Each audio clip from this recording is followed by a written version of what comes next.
Estamos aqui para mais uma aula de revisão, recapitulando alguns assuntos que a gente viu nesses últimos meses, como finalzinho de janeiro e o mês de fevereiro, onde estudamos questão ambiental, que foi revisão do que vimos ano passado, aquecimento global, desmatamento, queimadas, poluição, derretimento das geleiras, ou seja, das calotas polares, que são consequências das nossas altas temperaturas. Isso quer dizer que está muito quente. E o que faz com que fique muito quente e ocorra esse derretimento das geleiras? Primeiro, as nossas queimadas. Segundo, a poluição atmosférica, que é ocasionada principalmente pelas fumaças que saem das fábricas e dos automóveis de forma irregular. Eu expliquei para vocês na sala que precisa se ter nas fábricas, precisa se ter o filtro para impedir da quantidade de poluente sair dessa fumaça. Falei para vocês também em sala de aula a questão da poluição do ar com relação aos automóveis, que é preciso fazer troca de óleo nos carros e nas motos para impedir exatamente dessa combustão ser jogada na nossa atmosfera. Então, são consequências de ações humanas que acabam prejudicando o nosso meio ambiente. Aí, alguns de vocês podem lembrar ou estar se questionando. Mas, professora, se a gente precisa dos automóveis, a gente precisa se deslocar, precisa construir casas, para fazer tudo isso, não acaba danificando, ou seja, prejudicando o meio ambiente? Sim, de uma certa forma. Mas nós também podemos usar a natureza a nosso favor e cuidar dela ao mesmo tempo. Então, de que forma eu posso fazer isso? Se eu tenho uma fábrica, a fumaça que for sair dela, eu preciso colocar um filtro. Então, eu estou desenvolvendo a minha parte necessária, que é o meu desenvolvimento econômico, a minha necessidade, mas ao mesmo tempo eu estou cuidando do meio ambiente. Vimos na questão também da poluição além da atmosfera, poluição dos rios, que são das águas, poluição do solo, que é o lixo jogado no chão. Em vez da gente jogar o lixo no chão, por que você não guarda dentro de uma bolsa, você não coloca no bolso e quando encontrar uma lixeira ou chegar em casa, você joga no lixo? Muitas pessoas fazem o certo, mas outras acabam fazendo o quê? O errado. Saquinho de pipoca, ó, tá no ônibus, ó, comendo a pipoquinha, terminou, o que é que faz com o saco? Em vez de guardar, joga pela janela. Comprou uma garrafa de água mineral ou um refrigerante, tomou, o que foi que aconteceu? Em vez de segurar e esperar chegar no local que tem a lixeira, joga no chão.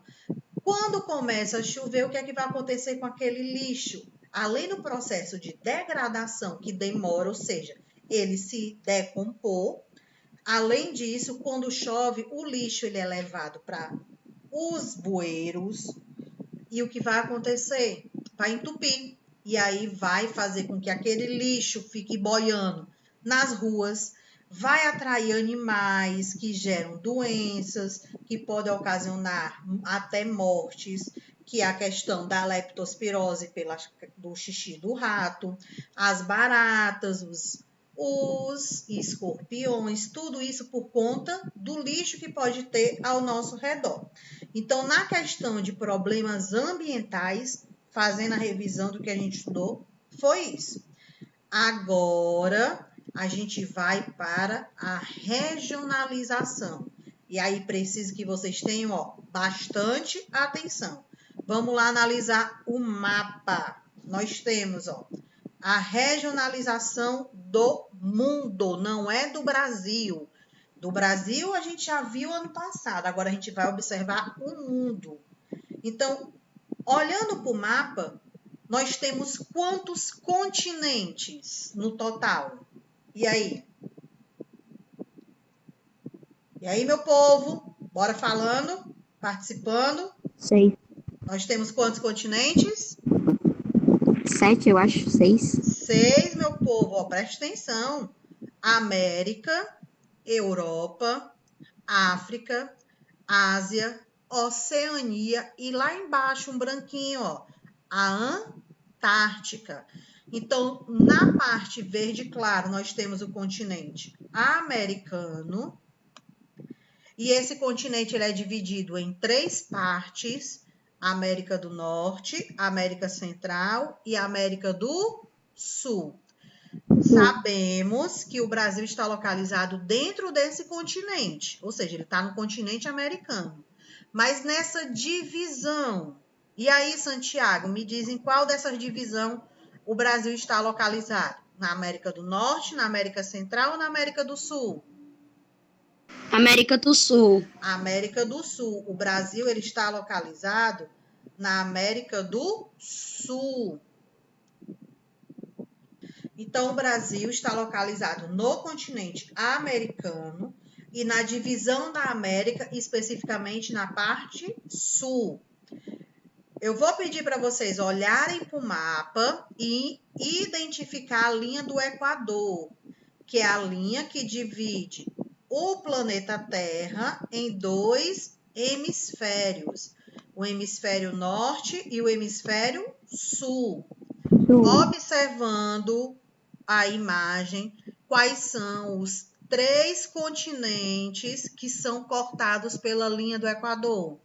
Qual é o primeiro? América do Sul. Ou seja, América. Não, presta atenção, Aline. Presta atenção, Aline. América do Sul é a divisão. Continente. Qual é o continente? América. América. Qual é o Então, outro? é que eu disse América do Sul, ou seja, América. Qual é o outro? África. África. E o terceiro? África. Ásia.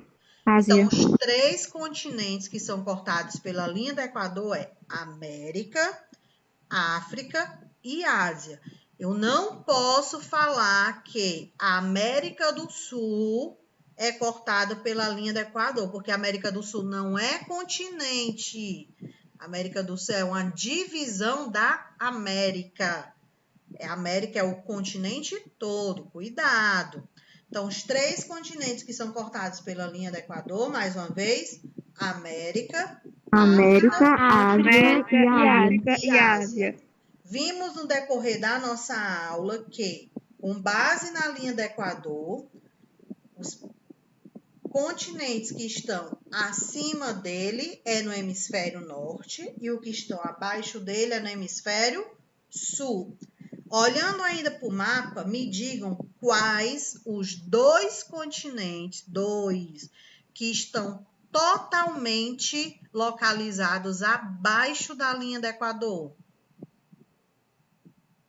Oceania e Antártica. Oceania e Antártica. Prestem atenção à pergunta.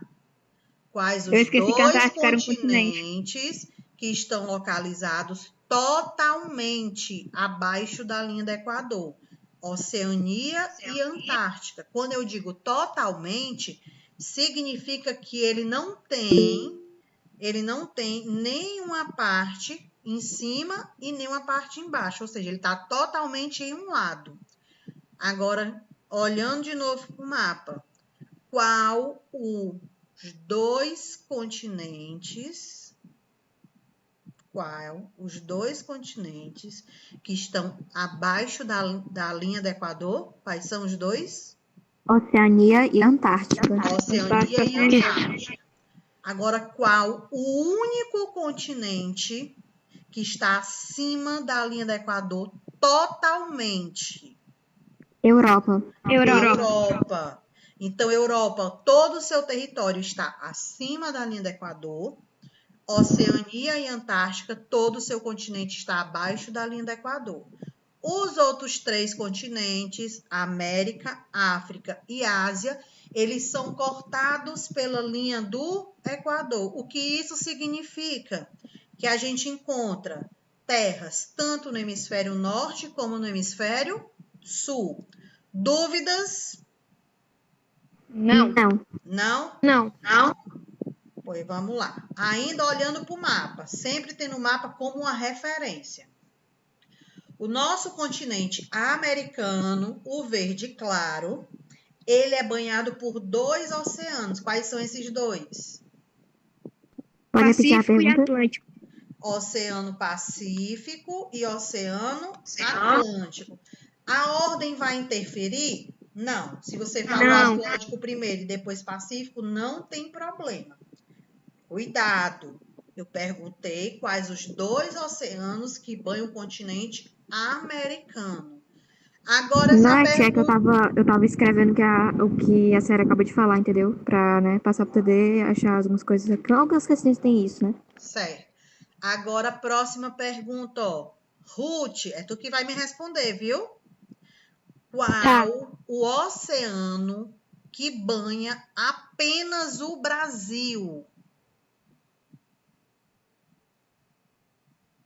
E aí? Ruth, Pacífico. Atlântico. presta Atlântico. atenção, Ruth. Olha pro mapa. Ó. Olha pro mapa. Vamos entender. Desliga o microfone. Vamos lá. A parte leste da América. Deixa eu sair daqui. Deixa eu vir para cá. Vamos lá. Presta atenção.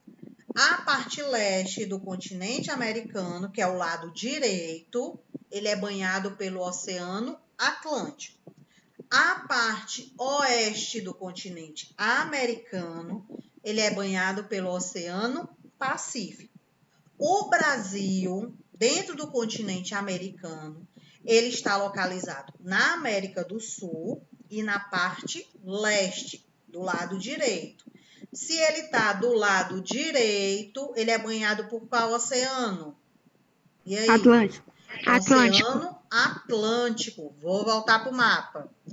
Então, o nosso lado direito da América é banhado pelo Oceano Atlântico. Isso significa que o Brasil também é banhado pelo Oceano Atlântico, certo? Além do Oceano Atlântico e do Pacífico, nós temos também o Oceano Índico, onde esses três oceanos, eles são considerados os principais para a questão de navegação, desenvolvimento econômico, turismo, exportação e importação, ou seja, transporte de mercadorias, desenvolvimento geográfico, então é o Oceano Atlântico, o Pacífico e o Índico. Mas além desses 3, que são os principais, nós temos mais 2, que é o glacial ártico, que fica em cima, e o glacial antártico, que fica embaixo. Por que a gente não considera esses 2 oceanos como principais? Porque esses 2 oceanos, eles ocorrem através da geração de um grande problema que a gente começou no começo da aula, que são as nossas altas temperaturas, faz com que o gelo derreta, as calotas de gelo se despreguem, elas se soltem e, com o passar do tempo, por conta das altas temperaturas, esse gelo ele vai derretendo.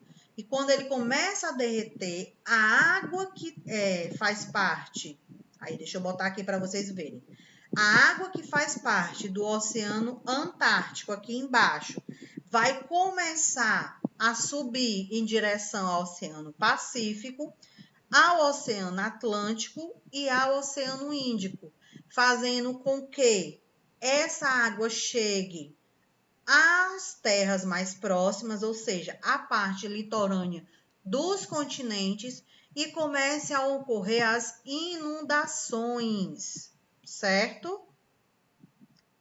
Alguma dúvida? Não. Não? Não. Então, para a gente passar adiante desse ponto aqui, nós temos América, África, Ásia, Europa, Oceania e Antártica, como os 6 continentes do nosso planeta. Quais são os 3 principais oceanos? Pacífico, Atlântico e Índico. Além desses 3, nós temos mais 2, glacial ártico e o glacial antártico. Vimos também que a linha do Equador divide 3 continentes do nosso planeta: América, África e Ásia. Europa está totalmente no hemisfério norte. Oceania e Antártica está totalmente no hemisfério sul. Com relação a isso aqui, alguma dúvida? Não. Não. Não, pois vamos lá. Não. Continuando. Vimos no decorrer das nossas aulas que o nosso planeta ele tem 5 países que são considerados maiores do mundo. Vocês lembram quais são esses 5 países? Sim. Qual é o primeiro? Rússia. Rússia. Segundo, Canadá. Canadá. Terceiro, Brasil. China. Estados Unidos. terceiro, China. quarto, Estados Unidos. quinto, Brasil. Brasil. Então, vamos lá. Nós temos aqui um mapa que representa os 5 maiores países do mundo. Todos os países eles estão em destaque em vermelho. Então, eu posso dizer, lembrando que estamos recapitulando o que já estudamos, eu posso dizer que o continente americano, ou seja, a América, tem os 3 maiores países do mundo? E aí? Não. Por quê?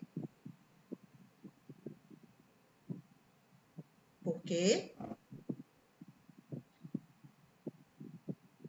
Porque, como a senhora disse, na economia, o Brasil é se considerado pobre.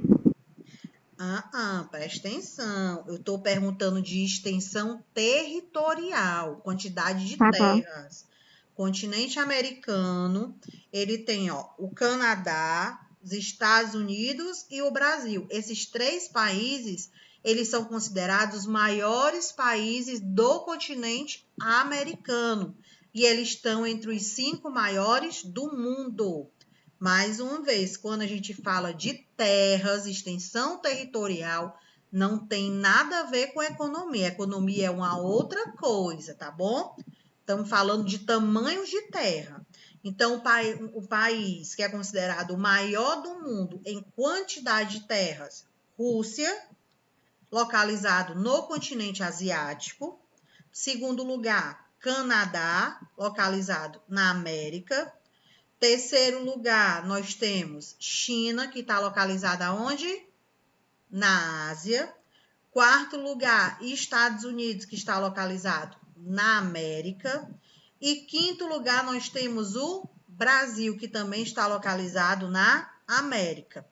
Então, eu posso dizer para vocês que o continente americano e o continente asiático são os únicos continentes do nosso planeta que tem os 5 maiores países do mundo. E aí? Não. Sim ou não? Não. Quem foi que disse não? Laline. Sim. Laline, presta atenção. Presta Não é que eu tô atenção. copiando e ao mesmo prestando atenção na senhora, então eu tô me... Os nossos 5 maiores países do mundo são Rússia, Canadá, China, Estados Unidos e Brasil. Rússia e China tá no continente asiático, ou seja, na Ásia. Canadá, Estados Unidos e Brasil está no continente americano, ou seja, na América. Então, a pergunta que eu fiz, eu posso dizer que a América e a Ásia são os únicos continentes que têm os 5 maiores países do mundo? Sim ou não? Sim. Sim. Olhe no mapa que você vê que eles estão de vermelho. A África está de branco, não tem nenhum país em vermelho. E a Oceania está de branco, não tem nenhum país em vermelho. Europa está de branco, não tem nenhum país em vermelho. E a Antártica está de branco e não tem nenhum país em vermelho. Eu estou falando dos 5 maiores do mundo. Mas se eu fosse colocar o sexto, em sexto lugar, sabe qual era o país que ia entrar? Vocês sabem? E aí? Peraí. Se eu fosse continuar a tabela em sexto lugar, vocês sabem qual era o país? Austrália. A Austrália. E ela está localizada no continente oceânico. Mas por que a gente fala só os 5 primeiros? Porque o quinto país, ele é o Brasil, é o nosso país. Por isso que a gente fala só até ele. Se ele tivesse em terceiro lugar, a gente falaria só até ele. Porque é o nosso país, é o país que a gente mora, que a gente habita. Então, a gente pega ele como um ponto de referência. Até aqui, alguma dúvida? Não. Não? Não. Laline conseguiu entender? Sim. Não. Quem foi que disse não? O povo Gustavo. Foi o Gustavo.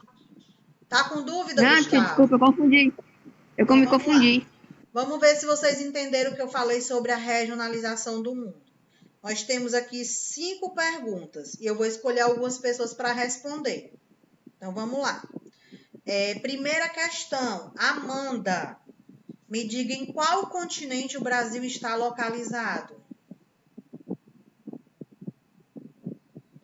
No continente americano? Continente americano. Segunda questão. Qual a posição do Brasil no ranking mundial em quantidade de terras? Quantidade de terras. Santiago, Quinto.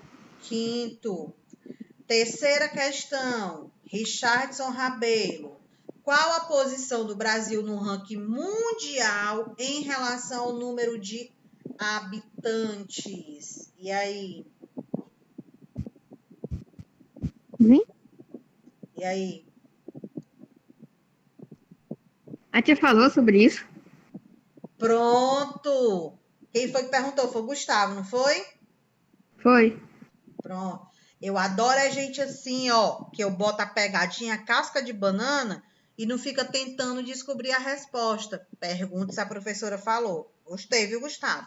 Bem, quando a gente fala de extensão territorial, o Brasil está entre os 5 maiores países do mundo em quantidade de terras. Mas eu botei essa pergunta porque, além do Brasil ser o quinto maior país do mundo em quantidade de terras, ele tem também uma outra informação, ó. O Brasil também é o quinto país em maior quantidade de habitantes.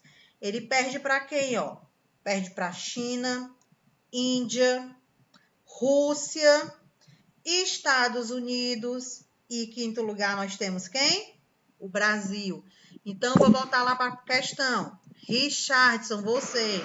Qual a posição do Brasil em relação ao número de habitantes? E aí, se garante? Responde. Quinto. Quinto, garoto esperto. Quarta questão. Laline. Que países sul-americanos não fazem fronteira com o Brasil? Vimos isso aqui na sala de aula.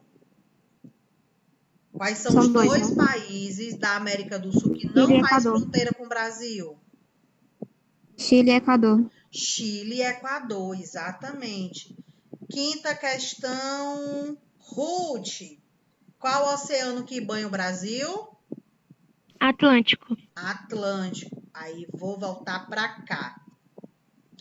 Quando a gente viu a questão do Brasil, o lado leste do Brasil ele é banhado pelo Oceano Atlântico. Mas o lado oeste do Brasil, nós não temos oceano, temos os outros países da América do Sul. Argentina, Paraguai, Uruguai, Bolívia, Venezuela, Suriname, Guiana, Guiana Francesa. Tá faltando Chile e Equador. Então, Chile e Equador são os dois únicos países da América do Sul que não fazem fronteira com o Brasil. O que é esse não fazer fronteira? É que para chegar no Brasil, quem vier do Chile e do Equador tem que passar primeiro por outros países. Ele não tem ali, ó, limite, ó. Ele não tem como entrar no país sem passar por um outro. Então, mais uma vez, os dois únicos países que não fazem fronteira com o Brasil, Chile e Equador. Certo? Certo. Dúvida? Não. Não? Não. Então, vamos lá. Vimos regionalização, questão ambiental, Brasil e seus limites, lado leste, oceano, lado oeste, terras, Chile e Equador que não faz fronteira, e agora a gente vai voltar no assunto de revisão, abordando especificamente o Brasil, período de exploração. Então, na sala de aula, quando a gente começou a estudar esse assunto, vimos que o Brasil ele foi explorado pelos portugueses. E de que forma isso aconteceu? Quando os portugueses saíram lá da Europa, no seu naviozinho, com destino à Índia, e o que era que eles iam fazer na Índia? Comprar especiarias, tecidos, porcelana, para botar dentro do seu navio, levar de volta para a Europa e vender nas feiras. Então, ela era uma rota marítima comercial. Portugal ia até a Índia comprar produtos, levar de volta para a Europa e vender. Só que quando os navios passavam pelo continente africano, ou seja, lá no finalzinho da África, que eles iam contornar, eles já encontravam calotas de gelo, os famosos icebergs. Muitos desses navios acabavam se chocando com os icebergs e naufragavam. Tinha as fortes tempestades. Então, para evitar esses problemas que eles sofriam com grande consequência, acabar perdendo o seu navio e todas as suas mercadorias, para evitar isso, eles começaram a criar novas rotas para chegar à Índia. E uma dessas rotas, ou seja, em um desses caminhos que ele modificou, eles encontraram um novo território, que é o continente americano. Passou a ser conhecido pelo povo português e pelo povo espanhol como um novo mundo. E a Europa ficou conhecida como um velho mundo. Por quê? Na cabeça deles não existia outra terra além do continente europeu, do continente africano, do continente oceânico. Na cabeça deles só tinham essa terra. Quando eles modificaram a rota, encontraram um continente enorme, a América, onde dois países começaram a explorar, Portugal e Espanha. Portugal, especificamente, começou a explorar o Brasil. Eles chegaram por volta de 1500 nas nossas terras, e ao desembarcar aqui, eles encontraram os habitantes que eles denominaram como índios. E por que eles chamavam de índios? Porque eles achavam que haviam chegado na Índia. Então, aí se iniciou o nosso processo de descobrimento. Quando desembarcaram aqui, que encontraram aqueles povos que não sabiam falar o português, não sabiam se comunicar, e eles não sabiam como agir com eles, de uma certa forma trataram como amigos, ou seja, conquistaram sua confiança, e depois os portugueses começaram a explorar os indígenas, com qual objetivo? Colocar eles para trabalhar na exploração do pau-brasil, ou seja, derrubar a árvore do pau-brasil, que era localizada em todo o nosso litoral brasileiro. E quando eu falo de litoral brasileiro, eu falo especificamente do estado do Rio Grande do Norte, começando na região Nordeste, descendo, pegando todos os estados da região Sudeste e a região Sul. Então, é todo o nosso lado leste. Ele foi explorado, a árvore do pau-brasil. Por conta disso, os índios começaram a ficar incomodados, porque eles não tinham mais a sua liberdade, não tinham mais direito de usufruir da natureza, aquilo apenas que eles necessitavam, não eram mais livres, então eles começaram a entrar em conflito com os portugueses. E diante desse conflito, acabou ocorrendo o genocídio indígena, o extermínio, o massacre indígena dentro do nosso território. Lembram dessa parte que eu falei na sala de aula, né? Sim. Pronto. Sim. Com o passar do tempo, Portugal foi enriquecendo com a exploração do pau-brasil. A Espanha começou a olhar para o Brasil como também um território de lucro para ele. Estava vendo que Portugal estava ganhando muito dinheiro, aí pensou o seguinte: peraí, a gente tem um documento que comprova que antes de Portugal passamos por lá. Então a gente pode reivindicar as terras brasileiras como nossa. Espanha levou esse questionamento para Portugal. Aí o que foi que eles fizeram? Para não entrarem em conflito, Portugal, muito esperto, o rei Dom João III, muito esperto, colocou o seguinte: vamos assinar um acordo, vamos dividir as nossas terras. Tudo que você conquistou vai ser demarcado, tudo que eu conquistei vai ser demarcado. Ou seja, vamos demarcar todas as nossas terras conquistadas com relação ao continente americano, não só o Brasil. De acordo com esse acordo, foi assinado o Tratado de Tordesilhas, onde Portugal ficou com a parte leste do Brasil, era a parte que ele já explorava, e a Espanha ficou com a parte oeste, correspondente hoje à nossa região norte e à região centro-oeste. Com o passar do tempo, a Espanha percebeu que a região correspondente hoje norte e centro-oeste não era tão produtiva como a região nordeste e a região sudeste, começou a tentar invadir as terras de Portugal. Para que as terras de Portugal não fossem invadidas, o rei de Portugal, Dom João III, ele pegou a sua parte e dividiu em 15 capitanias hereditárias.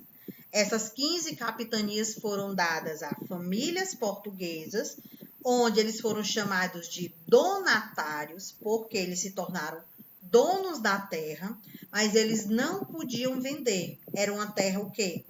Hereditária. Podia ser passada de pai para filho, mas ela não podia ser vendida. Caso o donatário ele não quisesse ficar com a terra, o que ele deveria fazer? Devolver para o rei de Portugal.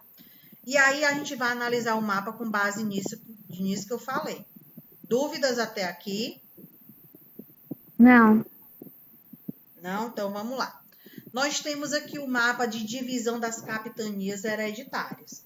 Cada codessa no mapa, ou seja, cada linha tracejada, ela representa uma capitania. O que isso significa? Esse nome é como se fossem os nossos estados. Só que hoje é chamado de estado, naquele período era chamado de capitania. Então, das nossas 15 capitanias, então, recapitulando, as capitanias hereditárias, elas foram divididas em 15 faixas, ou seja, 15 lotes. As pessoas que receberam esses lotes foram chamados de donatários, porque eles iam ser os donos da terra. Qual o objetivo das capitanias? Impedir invasões estrangeiras, impedir ataques indígenas, explorar a terra e começar a povoá-la. Só, deixa eu voltar aqui, ó, que quando o rei Dom João III deu essas terras para os donatários, ele não deu nenhum dinheiro para eles, ele deu a terra e disse assim, ó, vocês vão ter que impedir que os estrangeiros tomem as terras, vocês vão ter que impedir que os índios peguem as terras, vocês vão ter que praticar a agricultura, no caso da região Nordeste, foi a plantação da cana-de-açúcar, vocês vão ter que povoar, ou seja, criar vilas, começar a explorar e desenvolver o território. Isso tudo com o seu dinheiro. Eu não vou dar nem um centavo. Já estou lhe dando a terra. E o dinheiro você vai ter que tirar do bolso. Como os donatários achavam que eles iriam enriquecer, achavam que era uma boa ação, ou seja, eles iriam se dar bem, receberam as terras. Mas quando chegaram aqui e foi para a prática, ou seja, eles foram perceber que eles não estavam tendo retorno, do dinheiro que eles estavam gastando, ou seja, eles só estavam gastando, não estavam recebendo nada. E aí, dessas 15 capitanias, apenas 2 conseguiram dar certo, conseguiram prosperar, conseguiram enriquecer, desenvolver a agricultura. Vocês lembram quais foram essas 2? E aí? E aí, meu povo? São Vicente e Pernambuco. São Vicente e Pernambuco, ou Pernambuco e São Vicente. A ordem não interfere. Pegando essas 2 capitanias, Pernambuco e São Vicente, colocando no dia de hoje, Pernambuco ainda consiste no seu estado, ou seja, onde está localizado o estado de Pernambuco, continua ainda com o mesmo nome, mas São Vicente mudou de nome. Então, onde era a capitania de São Vicente, hoje é o estado de São Paulo. Por isso que São Paulo se tornou uma das grandes cidades do nosso país, porque ela já veio no período de desenvolvimento desde a época das capitanias hereditárias. Então, mais uma vez, a capitania de Pernambuco continuou com o mesmo nome, que hoje é o estado de Pernambuco, mas a capitania de São Vicente, ela mudou de nome com o passar do tempo. Deixou de ser São Vicente e passou a se chamar São Paulo. É onde hoje está localizado o estado de São Paulo. Certo? Sim. Certo. Sim. Então, vamos lá. Olhando aqui para a nossa tela, temos o seguinte, ó, motivos e vantagens das capitanias hereditárias. Sistema adequado à política colonizadora portuguesa, ou seja, o rei Dom João falou para os donatários, ó, vocês vão ter um máximo de lucro e vão investir muito pouco. Eu posso dizer que o rei de Portugal enganou os donatários? Sim, ó. Quando os donatários chegaram aqui, perceberam que eles não iam ter lucro nenhum. Eles iam gastar mais dinheiro. Segundo ponto de análise, os donatários podiam legislar e controlar quase tudo, mas o investimento vinha do próprio bolso. O que é legislar? Que eles poderiam decidir o que iria acontecer com os índios que fossem capturados, os estrangeiros que fossem presos. Ele que ia decidir se ele mandava matar, se ele deixava preso, se ele escravizava, se ele colocava para trabalhar. Ele que ia decidir o que fazer. O rei de Portugal não tomava nenhuma decisão sobre isso. Terceira opção, ou seja, terceiro motivo e vantagem. As capitanias, elas eram hereditárias, ou seja, poderia passar de pai para filho.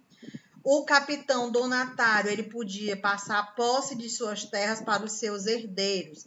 Lembrando a vocês, deixa eu sair daqui. E aí, minha tela está travando? Parou mais. Lembrando a vocês Parou. que quando fala que era hereditário, que ele poderia passar para os seus herdeiros, nesse período aqui, o principal herdeiro da família eram os homens, tá? Homens. Os homens eram os principais herdeiros. As mulheres, elas não... Então, as nossas capitanias, elas fazem parte do processo de exploração e dominação do território brasileiro. Com o passar do tempo, essas 15 capitanias hereditárias, quando elas foram divididas e as famílias, os donatários vieram para as nossas terras, nós tivemos 2 expedições que começaram a ocorrer nesse período, que foram as entradas e as bandeiras. Lembram desse assunto? Sim, a senhora pediu para dia 14 desse mês de fevereiro para fazer um mapa mental sobre uma aula. Só que a senhora postou esse domingo. Pronto, vamos lá. Vamos aqui na tela. Nós temos entradas e bandeiras. Vimos na sala de aula que as entradas, elas foram organizações comandadas pelo rei de Portugal, ou seja, pelo governo geral, pelo governo de Portugal, Dom João III, e as bandeiras foram expedições organizadas por particulares. Quem eram esses particulares? Fazendeiros, comerciantes, principalmente de 3 países. Vocês lembram quais eram esses 3 países? E aí? Não era dois, não? Os 3 países. Lembrei. Espanha, Portugal e França. Espanha, Holanda e França. Portugal, presta atenção. Portugal comandou as expedições das entradas e Holanda, Espanha e França comandou as expedições dos bandeiras. Vou voltar para cá mais uma vez. Entradas foi financiada, comandada pelo rei de Portugal, Dom João III, e os bandeiras, bandeirantes, bandeirismo, foi comandado por fazendeiros e comerciantes espanhóis, holandeses e franceses. Vimos também no decorrer da nossa aula que o Tratado de Tordesilhas, ele era um limite para as entradas. Então, as expedições das entradas, elas só poderiam se deslocar e explorar o território à procura de pedras preciosas apenas do lado de Portugal. Eles não podiam ultrapassar para o lado da Espanha. Isso eram as entradas.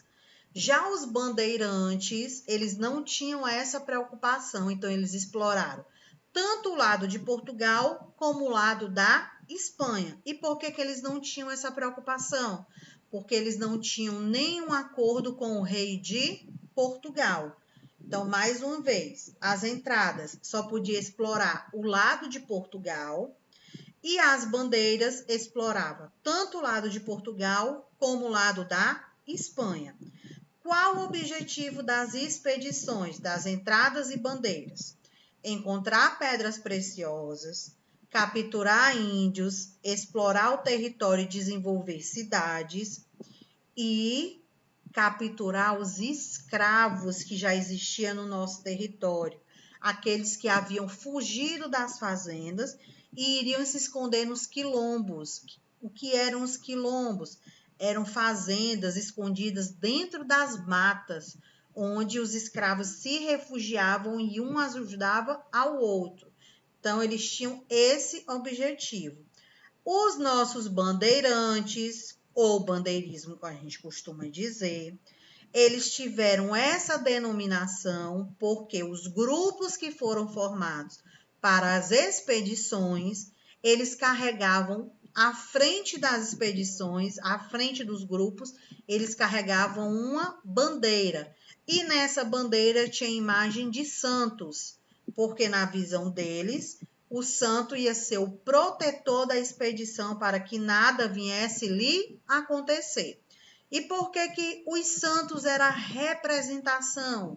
Porque a religião predominante dentro do nosso território, ou seja, dentro do Brasil, era a religião católica. Religião imposta pelos portugueses que vieram da Europa, religião predominante em todo o continente europeu. E quando os portugueses chegaram nas nossas terras, eles colocaram em prática essa religião. E uma das formas para propagar a religião católica dentro do nosso território foi o quê? Os portugueses trouxeram os padres jesuítas, ou seja, os padres de Portugal, para o Brasil, para 2 objetivos. Esses padres, eles deveriam ensinar a língua portuguesa para os índios e a religião católica. Dessa forma, eles iam ter os índios sob seu controle. Lembram disso que eu falei na sala de aula, né? Sim. Sim? Vamos lá. Continuando. Nós temos aqui, ó, na imagem nós temos quais informações? O segundo quadrado aqui do lado. Os bandeirantes eram habitantes da antiga capitania chamada São Vicente, que hoje corresponde a qual estado do Brasil? E aí? São Paulo. São Paulo, mais uma vez. Os bandeirantes, eles eram exploradores que saíam da capitania de São Vicente com destino terra adentro, mar adentro, como a gente costuma dizer, que corresponde hoje ao estado de São Paulo. Nós temos aqui embaixo, ó, os bandeirantes, eles passaram a adentrar ao sertão, ou seja, mata adentro, em busca de riquezas a serem exploradas, principalmente ouro e diamante. Era o objetivo principal dessas expedições, encontrar as pedras preciosas. Eles formavam grupos e seguiam em caravanas pelas matas, levando um mastro com uma bandeira que os identificava. Aí eu falei para vocês na sala de aula. Deixa eu fechar, deixa eu limpar aqui. O que foi que eu mencionei para vocês na sala? Que cada uma dessas expedições dos bandeirantes, que eles levavam as imagens do santo, além de ser uma forma de proteção, era uma forma de identificar o grupo. Caso algum grupo desses fossem atacados ou eles fossem presos, chegava a notícia lá na capitania de São Vicente e como era que eles sabiam para que lado o grupo tinha ido e qual grupo tinha sido aprisionado? Quando eles falavam o nome do santo que aquele grupo escolheu. Lembram desse ponto que eu falei na sala, né? Mais ou menos. De novo, os bandeirantes, quando eles iam, formavam os seus grupos, as expedições, para entrar mata dentro, eles escolhiam a imagem de um santo. A imagem desse santo, além de ser como uma forma de proteção para o grupo, era também dada ao nome do grupo. Aí eu lembro que eu falei para vocês, quando a gente tem as gincanas, a semana cultural, as equipes não são divididas por cores, por nomes. Lembram disso que eu falei? Sim.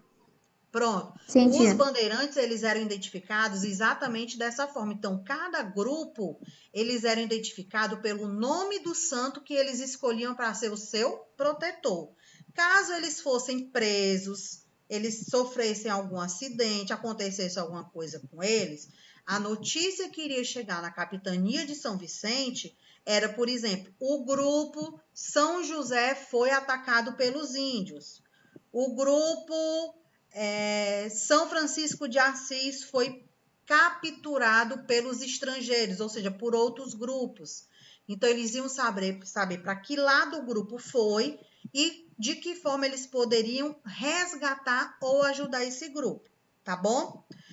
Vimos também dentro da questão dos nossos bandeirantes, que eles eram divididos em bandeiras de caça aos índios, em bandeiras de expedição, em bandeiras de povoamento. Então, eles tinham grupos diferenciados. Além das monções. Vocês lembram qual era o objetivo das monções?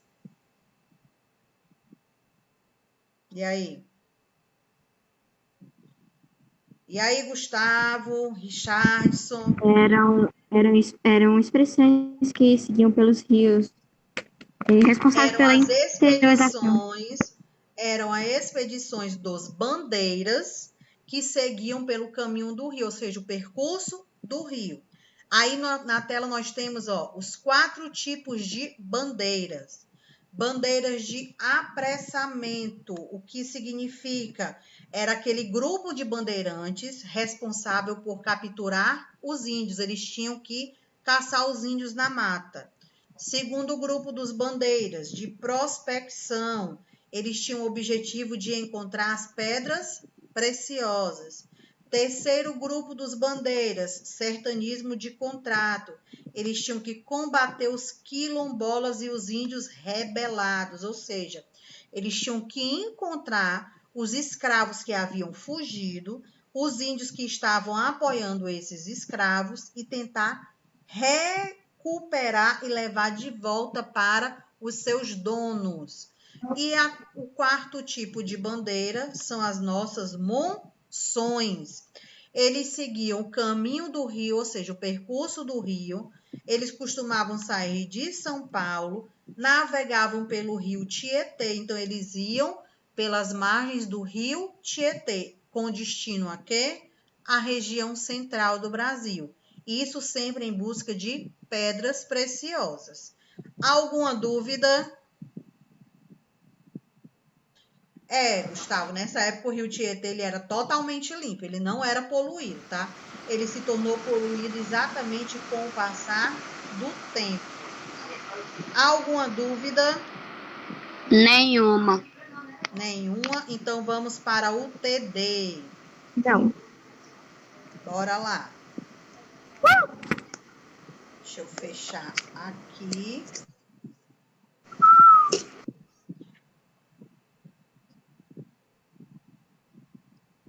Dúvida. Não fiquem com a dúvida guardada. Tirem a dúvida agora. Não é pedir a resposta, porque eu não vou dizer a resposta.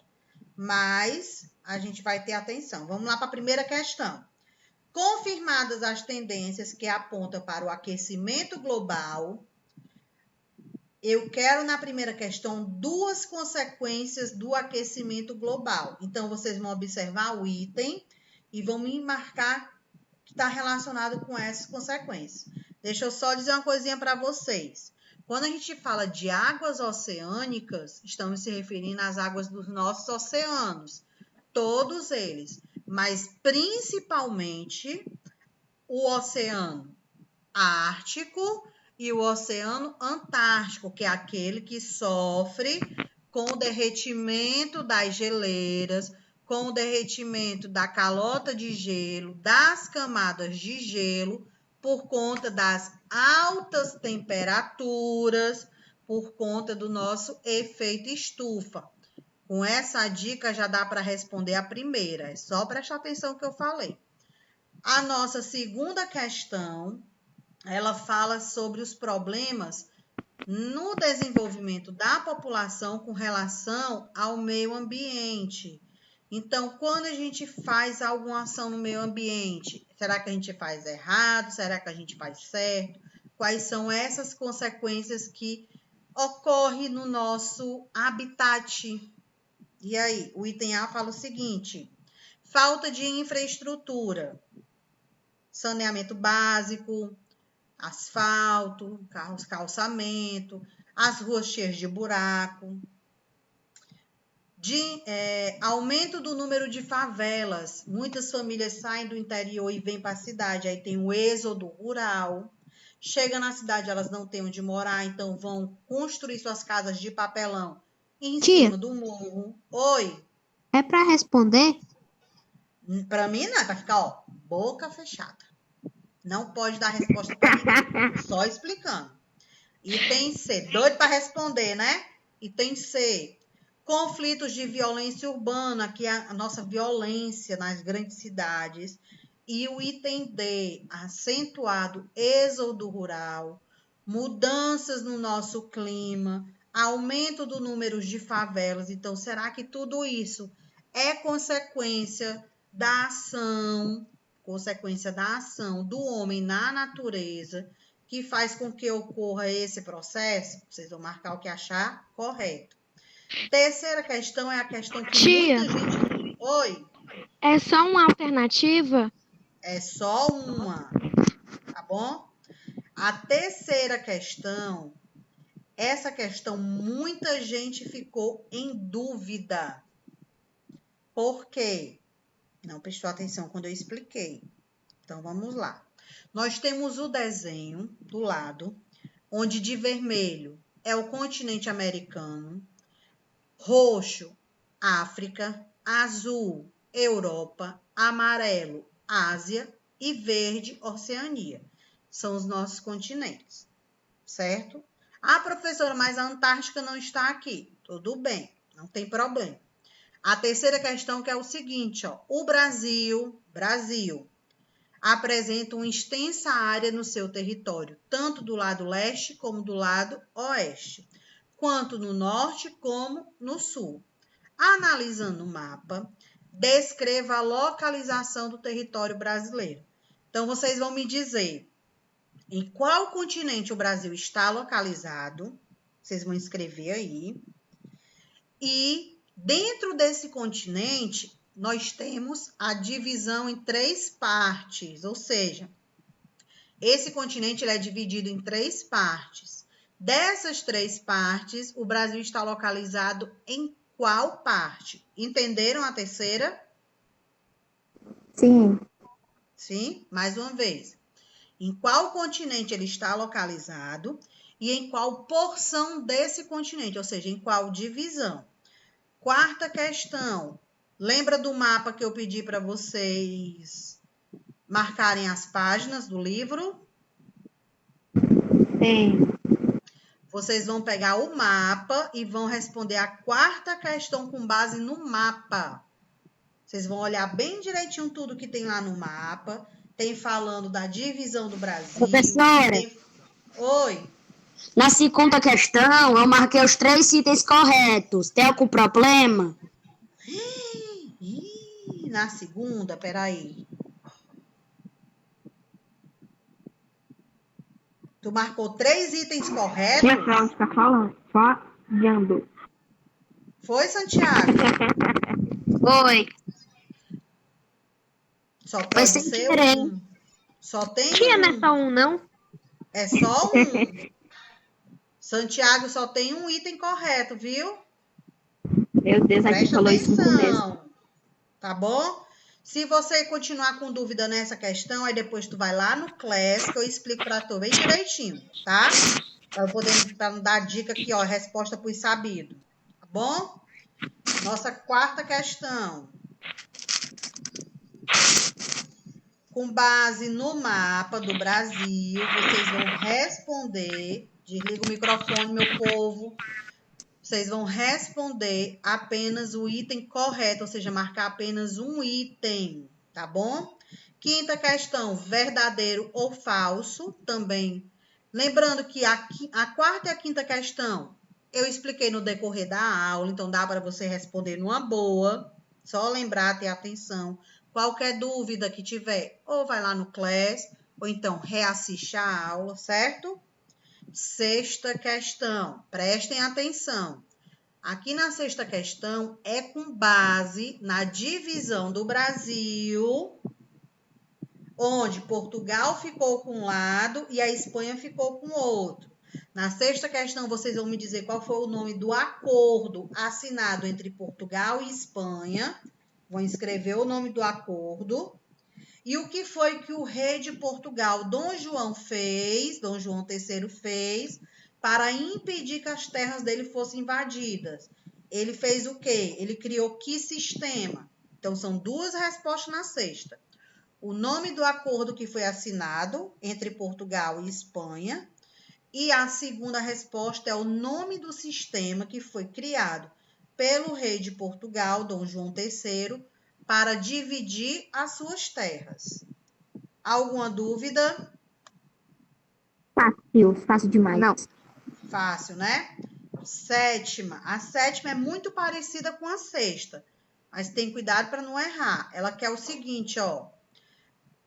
A solução escolhida pelo governo português ao decidir-se pela colonização do Brasil, para garantir tanto a posse das suas terras brasileiras, como também evitar a ameaça estrangeira, ele criou o sistema de capitanias hereditárias. Então, vocês vão me dizer de que forma foi esse sistema de capitanias.